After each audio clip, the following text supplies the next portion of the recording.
Hello guys, what's up? Welcome back to my channel. Nissan Magor.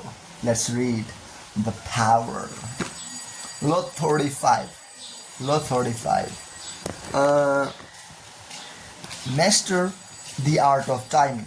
Judgment. Never seem to be in a hurry.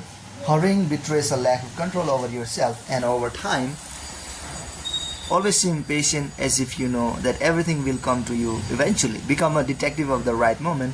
Sniff out the spirit of the times, the trends that will carry you to power. Learn to stand back when the time is not yet ripe, and to strike fiercely when it has reached fruition. Master the art of timing. Okay. Observance of the law.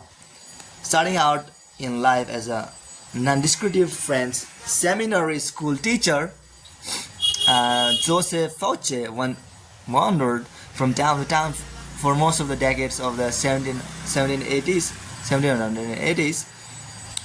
teaching mathematics to young boys. Yet he never completely committed himself to the church, never took his vows as a priest.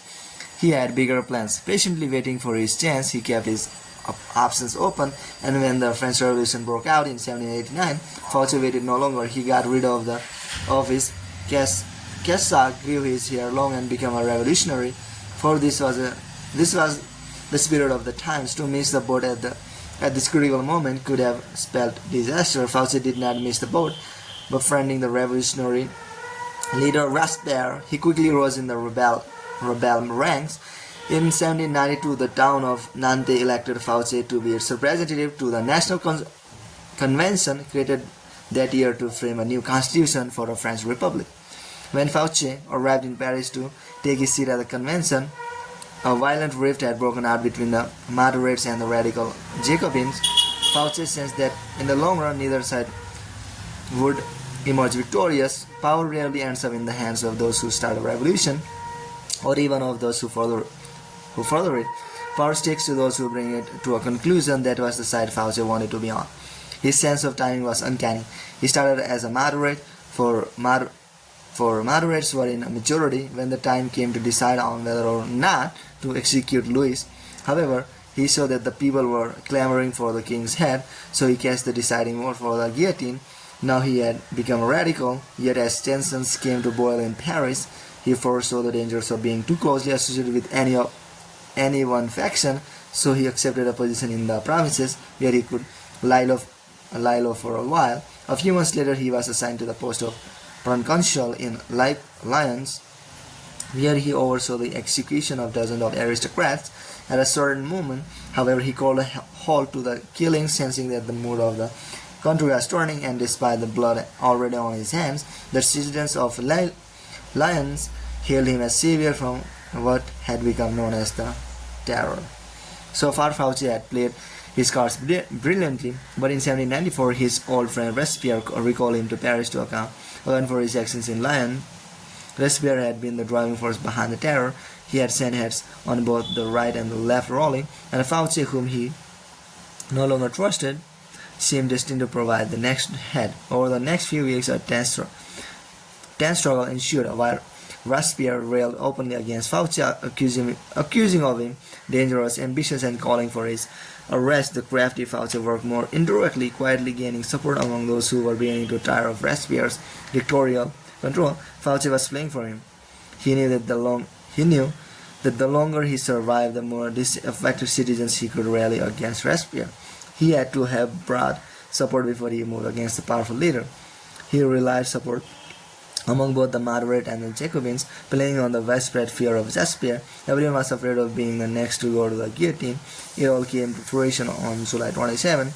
The convention turned against Robespierre, shouting down his usual lengthy speech.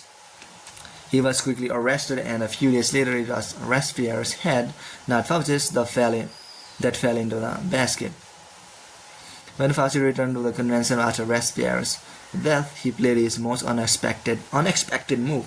Having led the conspiracy against Robespierre, he was expected to sit with the moderates, but lo and behold, he once again charged sides, joining the radical Jacobins. For perhaps the first time in his life, he aligned himself with the minority. Clearly, he sensed a reaction stirring. He knew that the moderate faction that had executed Robespierre and was now about to take power would initiate a new round of the terror, this time against the radicals in his siding with the Jacobins, and Fauci was siding with the murderers of the days to come.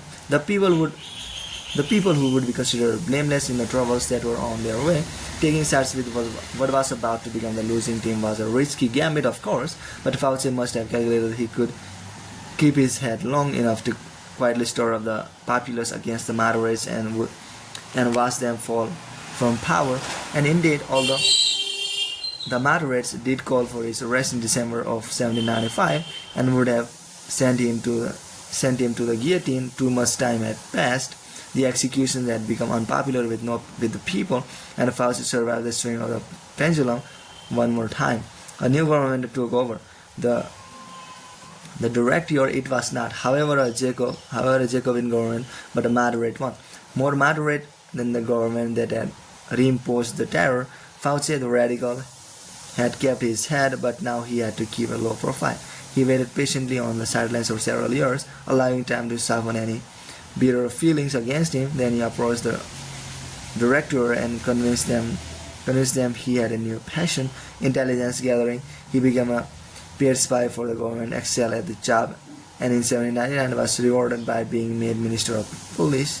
Now he was not just empowered, but required to extend his spying to every corner of France, a responsibility that would greatly reinforce his natural ability to sniff out where the wind was blowing. One of the first social trends he detected, in fact, came in the person of Napoleon, a brash young general whose destiny he right away saw was entwined with the future of France. When Napoleon unleashed a coup d'etat of November 9, 1799, Fauci pretended to be asleep. Indeed, he slept the whole day. For this indirect assistance, it might have been thought his job after all to prevent a military coup. Napoleon kept him on Minister of Police in the new regime. Over the next few years, Napoleon came to rely on Fauci more and more. He even gave this former revolutionary a title, Duke of Otranto, and rewarded him with great wealth. By 1808, however, Fauci, always attuned to the times, sensed that Napoleon was on the downswing. His feudal war with Spain, a country that posed no threat to France, was a sign that he was losing a sense of proportion. Never want to be caught on a sinking ship, Fauci conspired with Talleyrand to bring about Napoleon's downfall. Although the conspiracy failed, Talleyrand was fired. Fauci stayed, but was kept on a tight leash. It publicized a growing discontent with the emperor, who seemed to be losing control. By 1840, Napoleon's power had crumbled and allied forces finally conquered him. The next government was a restoration of the monarchy in the form of King Louis, brother of Louis. Fauci, his nose always sniffing the air for the next social shift. King Louis, New Louis would not last long. He had none of Napoleon's flair. Fauci once again played his waiting game, lying low, staying away from the spotlight. Sure enough, in February of 1850, Napoleon escaped from the island of Elba, where he had been imprisoned. Louis panicked. His policies had alienated the citizenry, who were clamoring for Napoleon's return, so Louis turned to the one man who could maybe have saved his hide.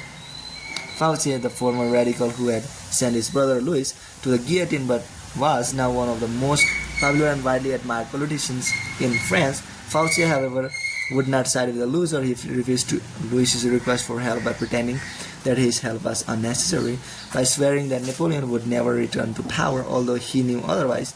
A short time later, of course, Napoleon and his new citizens' army were closing in on Paris. Seeing his reign about to collapse, feeling that Fauci had betrayed him, and certain that he did not want this powerful and able man on Napoleon's team, King Louis ordered the minister's arrest and execution. On March 16, 1815, policemen surrounded Fauci's coach on a Paris boulevard. Was this finally this end? Perhaps, but not immediately. Fauci told the police that an ex-member of government could not be arrested on the street. They fell for the story and allowed him to return home. Later that day, though, they came to his house and once again declared him under arrest. Okay guys, that's it. Okay, bye.